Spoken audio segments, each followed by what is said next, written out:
Добар ден на сите. Ова се вестите на Телевизија Плюс. Развој на општествена одговорност е проектот на кој Кумановската локална телевизија Плюс ќе работи во следниот период. А денеска беше одржана и првата фокус група на која учествуваа представници на медиумите и невладините организации во градот. Како што посочи директорот на Телевизија Плюс, Драган Ивановски, целите на проектот е да се воспостави двонасочен канал на информации помеѓу граѓаните и представниците на локалната самоуправа.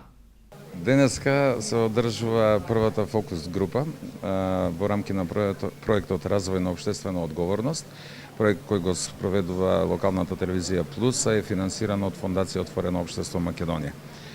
Целите на проектот се да се воспостави двонасочен канал на проток на информации помеѓу граѓаните и представниците на локалната самоуправа.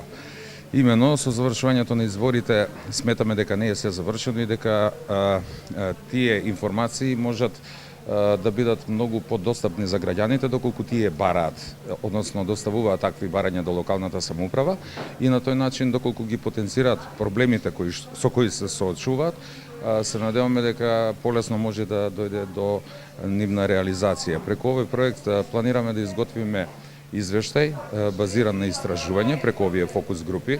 Потоа се планира изработка на еден спот во кој што ќе се потенцираат можностите на граѓаните, како да доаѓаат до информациите од локалната самоуправа и како да се потрудат своите проблеми да ги решат преку органите на локалната самоуправа. На крај, кога ќе ги детектираме тие проблеми преку истражувањето и работата со фокус групите, секако дека ќе следуваат емисии на програмата на ТВ Плюс во кои што ќе бидат гости представници од локалната самоуправа, пред кои што ќе ги потенцираме најголемите проблеми со кои се соочуваат со граѓаните и се надеваме дека така со актуализација на тие проблеми ќе помогнеме тие полесно да се решат. Преку електронско јавно надавање, Општина Куманово ќе издава деловен простор, сопственост на локалната самоуправа и дел од јавните претпријатија во градот. На електронско јавно надавање под закуп на недвижни ствари ќе се издаде деловен простор кој е дел од објектот затворен градски базен со пратечки содржини.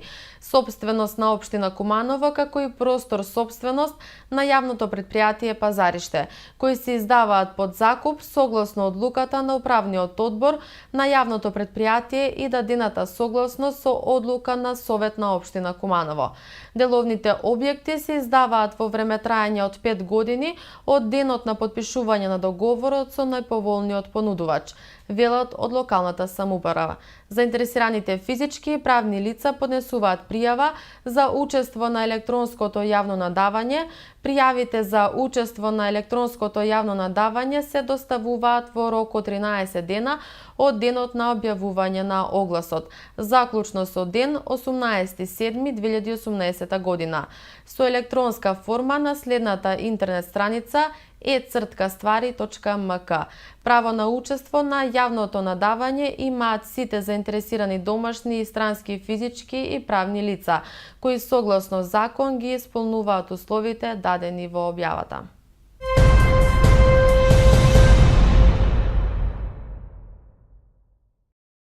Во изложбениот салон на Центарот за култура Трајко Прокопиев Куманово, утре во 20 часот ќе биде отворена изложба на дела од интернационалната кичевска ликовна колонија. Изложбата содржи 30 дела работени во летните месеци во 2017 година, а учество зедоа Жарко Јакимовски, Весела Стаменова, Павел Василев и Никола Ненодиќ. Изложбата во Куманово ќе биде поставена до 26 јули.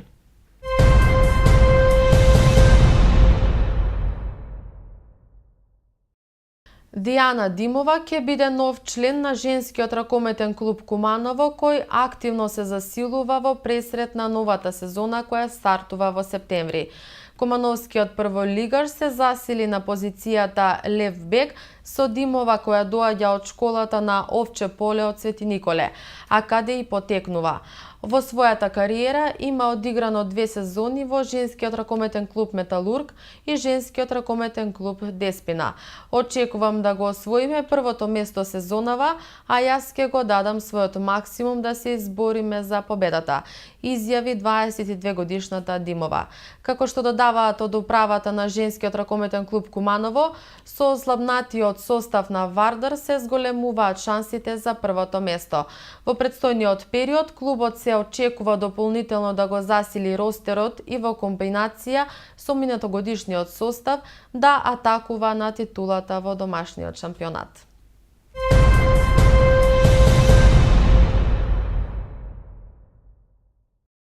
Маријан Јаневски е подготвен да ги разреши дилемите околу својата иднина и да потпише нов договор со Куманово. Уште еднаш покажувајќи својата лојалност до клубот каде ги мина најдобрите сезони во својата кариера. Борбениот крилен центар се наоѓаше на листата со желби на неколку македонски клубови.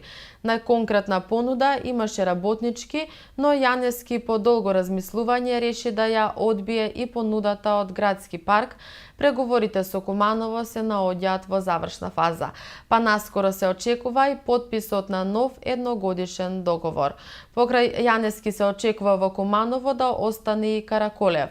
Во клубот ќе се врати и младиот Тодоровиќ, а испратена е понуда и до Адем Мекиќ, кој го одигра вториот дел од сезоната за овој клуб по заменувањето од МЗТ Скопје. Дури по комплетирањето на ростерот со домашни играчи ќе се пристапи на ангажман на странци кои дополнително би го засилиле составот на наредната надпреварувачка сезона.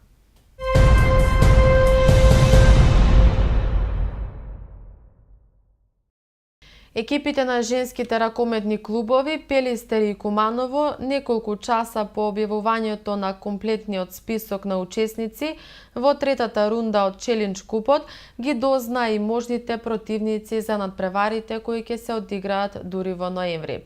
Според рейтингот Пелистер е високо на 7-та позиција, што значи дека ќе ги добие противници рангирани од 17-то до 31-то место.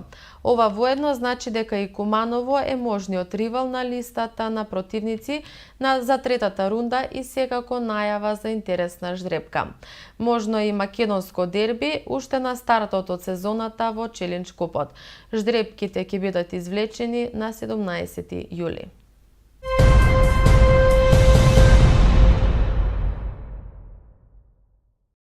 Земјите членки на Алијансата се согласни да го испочитуваат ветувањето од самитот на НАТО во Букурешт во 2008 година и да испратат покана за членство на Македонија.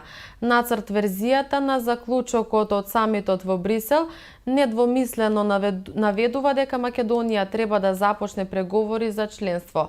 Во 2008 одлучивме дека НАТО ќе подели покана на поранешна Југословенска република Македонија за влез во Алијансата, штом се изнајде заеднички прифатливо решение за името во рамките на Обединетите нации.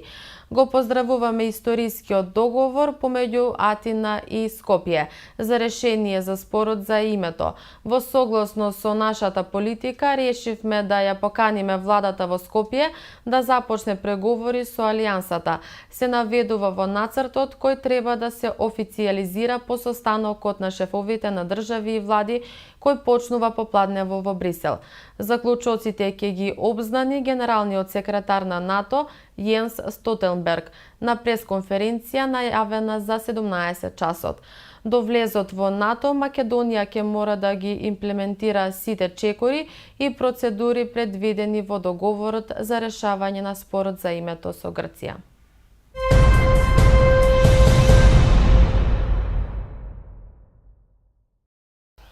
Градоначалникот на општина Ново село, Боро Стојчев, синоќа е приведен од полицијата. Приведувањето го потврдија од СВР Струмица со соопштение во кое се наведува дека синоќа во близина на село Бадилен од страна на полициски службеници се запрени 2 моторни возила натоварени со картонски кутии со цигари. Во едното возило имало 29 кутии со по 50 штеки и една кутија со 49 штеки цигари, а било управувано од страна на БС-54 со сопатник ЈС од село Ново Коњарево. Во другото возило, управувано од ГС-24 со совозач СВ-26 од село Ново Коњарево, биле натоварени 35 штеки цигари и една кутија со 49 штеки цигари и една штека со 9 кутии. При преземање на потребните мерки и действија лишено од слобода е и лицето МТ-52 од село Самуилово, а пред обид за бегство на второто возило. Од страна на полициски службеници били испукани 2 предупредувачки куршуми. На местото на настанот е извршен увид од страна на СВР Струмица во присуство на јавен обвинител. Лицата се лишени од слобода и се задржани во полицијата, а пронајдените кутии со цигари се одземени.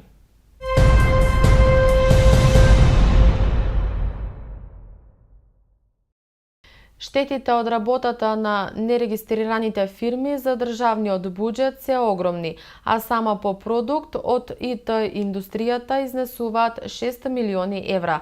Оштетени се и компаниите кои работат легално во секторот затоа што увезуваат производи и мора да ги сертифицираат, а на ризик се изложени и граѓаните кои ги купуваат.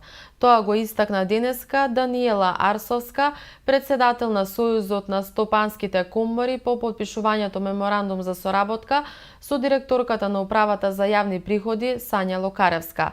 Со меморандумот ССК и УЈП најавија координација за справување со сивата економија и нелојалната конкуренција, зони на делување во кои во изминатите 3 години, претежно во периодот на политичката нестабилност според Арсовска, се префрлаат регистрирани фирми, најмногу од градежништвото, но и индустријата каде се пуштаат и цели производствени капацитети без да бидат регистрирани.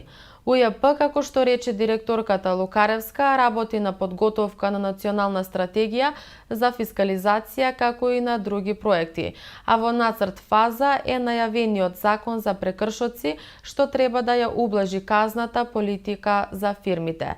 Според последните податоци на меѓународните организации во земјава секоја година фирмите губат до 15% од профитот поради сивата економија во сите сектори. Извештаите покажуваат учество од 25% на сивата во вкупната економија на Македонија, а во извештајот на Европската Унија се наведува дека сивата економија останува главна пречка за бизнисот и влијание на конкурентноста на формалниот приватен сектор.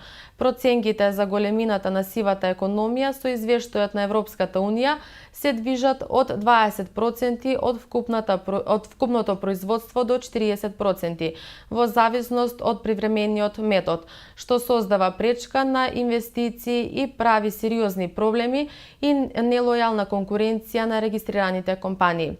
Просечното ниво во европските земји се движи од 12 до 15%.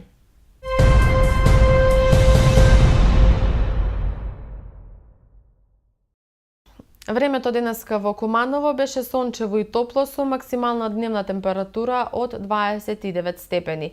За утре метеоролозите најавуваат слично време со максимална дневна температура од 31 степен. И тука е крајот и на денешните вести. Ви посакувам убава и пријатна вечер. Од мене довидување.